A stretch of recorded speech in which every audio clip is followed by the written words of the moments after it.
हमारे चैनल को सब्सक्राइब करें और बेल नोटिफिकेशन को ज़रूर दबाएं।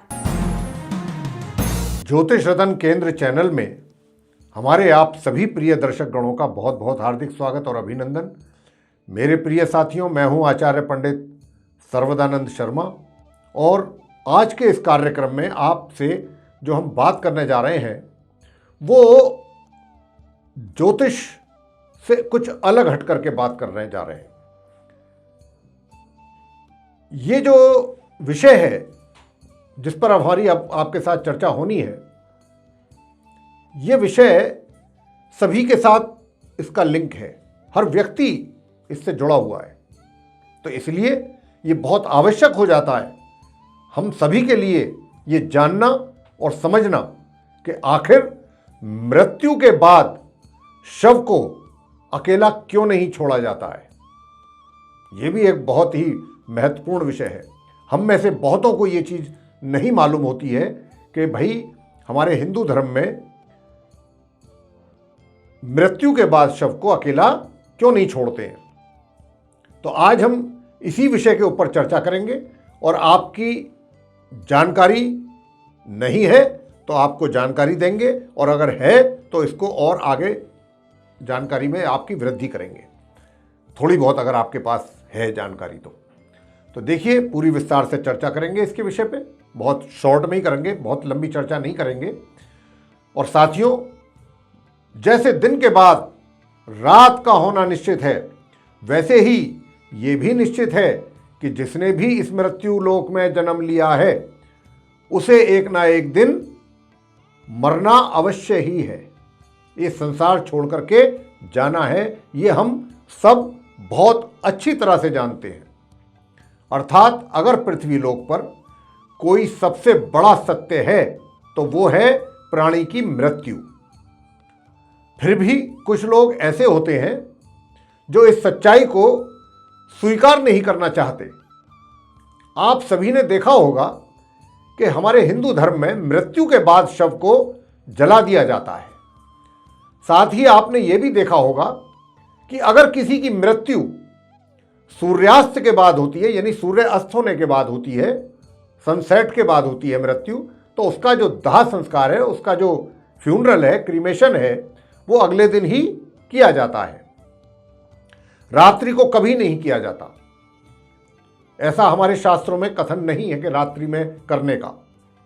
तो ऐसे में आपने गौर किया होगा कि अगर परिवार में किसी की मृत्यु शाम के बाद होती है, यानी कि दिन छिपने के बाद होती है, सूर्य छिपने के बाद होती है, तो उसके शव को कभी अकेला नहीं छोड़ा जाता है। अगर परंतु ये मित्रों, मैं आपको बता दूं यहां पर कि क्या आप जानते हैं कि शव को रात भर अकेला हम क्यों नहीं छोड़ा जाता। हमारे धर्म के मुताबिक क्यों नहीं छोड़ा जाता? अगर नहीं जानते हैं तो इस वीडियो को आप अंत तक अवश्य देखिए, तभी आपको इस विषय में पूरी जानकारी प्राप्त होने वाली है। क्योंकि हम आपको इस प्रश्न का उत्तर बताने जा रहे हैं कि जिसका वर्णन हमारे गरुड़ पुराण में भी पूरे विस्तार से किया गया है। तो चलिए अब गरुड़ पुराण की ही कुछ बातें जानने की कोशिश करते हैं कि उसमें क्या है। हमारे धर्म में मृत्यु के बाद शव को अकेला क्यों नहीं छोड़ा जाता है, तो यह बताने से पहले हम आपको यह बात बता देते हैं कि कब कब अथवा किन परिस्थितियों में शव का अंतिम संस्कार नहीं किया जाता है या फिर कुछ समय के लिए इसको टाल दिया जाता है। तो सबसे पहले आपको बताएंगे कि हिंदू धर्म में अगर किसी की मृत्यु सूर्यास्त के बाद होती है तो उसके शव को रात भर घर पर ही रखा जाता है और अगले दिन उसका दाह संस्कार किया जाता है। इसके अलावा अगर किसी की मृत्यु पंचकों में होती है, यानी कि जब पंचक लगे होते हैं, तो भी उसके शव को कुछ समय के लिए घर पर रखा जाता है और जब पंचक काल समाप्त होता है तो ही उसके बाद उसके शरीर का दाह संस्कार, मृत व्यक्ति के शरीर का दाह संस्कार किया जाता है। क्योंकि गरुड़ पुराण में यह बताया गया है कि अगर सूर्यास्त के बाद या पंचक समय में किसी मृत शरीर का दाह संस्कार किया जाए तो उसको मोक्ष की प्राप्ति नहीं होती है। हालांकि आजकल तो अगर व्यक्ति की मृत्यु पंचकों में हो जाती है तो कोई भी इतने अधिक समय तक शव को घर में नहीं रखता है और पंचकों की अलग से पूजा करवा करके अंतिम संस्कार भी कर दिया जाता है। इसीलिए अगर रात में किसी की मृत्यु हो जाती है तो ऐसी स्थिति में डेड बॉडी को, लाश को शमशान घाट नहीं ले जाया जाता है और मृत शरीर को घर पर ही रखते हैं। सुबह होने का इंतजार किया जाता है और ऐसे में मृत शरीर को एक पल के लिए भी अकेला नहीं छोड़ा जाता है। क्यों नहीं छोड़ा जाता है? और कोई ना कोई व्यक्ति हमेशा उस मृत शरीर की रखवाली के लिए वहां पर मौजूद रहता है। मृत शरीर को अकेला नहीं छोड़ने का सबसे बड़ा कारण यह है कि अगर शव को अकेला छोड़ दिया जाए तो हो सकता है कि कोई जानवर जैसे कि चूहे आदि उसको नोच लें, शरीर को नोच करके खाएं, तो इस करके भी नहीं रखा जाता है, अकेला छोड़ा जाता है मृत शरीर को। और गरुड़ पुराण की अगर बात माने तो ऐसे में मृत आत्मा को भी यमलोक के मार्ग में भी ऐसी ही यातनाएं सहनी पड़ती हैं। साथ ही ऐसा भी माना गया है कि अगर शव को अकेला छोड़ दिया जाता है तो उसमें से गंध भी आने लगती है। ऐसे में यह बहुत जरूरी हो जाता है कि वहां कोई ना कोई व्यक्ति बैठा रहे और धूप या अगरबत्ती या दीपक शव के चारों तरफ जलता रहे ताकि शव से आने वाली दुर्गंध चारों ओर ना फैले। गरुड़ पुराण के अनुसार भगवान विष्णु जी गरुड़ के पूछने पर यह कहते हैं कि हे पक्षीराज, इन्हें सबके अलावा अगर किसी की मृत्यु हो जाती है और उसकी कोई भी संतान नहीं है, ऐसे समय पर भी शव को घर पर रखते हैं जब तक उसका पुत्र या पुत्री वहां पर ना आ जाए, क्योंकि जब खुद की संतान मृत शरीर को मुखाग्नि नहीं देती तो उसका उद्धार व्यक्ति का मृत शरीर का नहीं होता, ऐसा मान्यता है। अर्थात वह कई वर्षों तक उसकी आत्मा इसी मृत्यु लोक में भटकती रहती है। इसके बाद भगवान विष्णु जी बताते हैं गरुड़ को कि हे पक्षीराज, सूर्यास्त के बाद अगर किसी मृत शरीर को जलाया जाता है अर्थात उसका अंतिम संस्कार कर दिया जाता है तो वह मृत आत्मा जो होती है उस व्यक्ति की, वो कोई असुर, दानव या पिशाच की योनि में जन्म ले लेती है, जहां उसको कई तरीके के कष्ट भी सहने पड़ जाते हैं।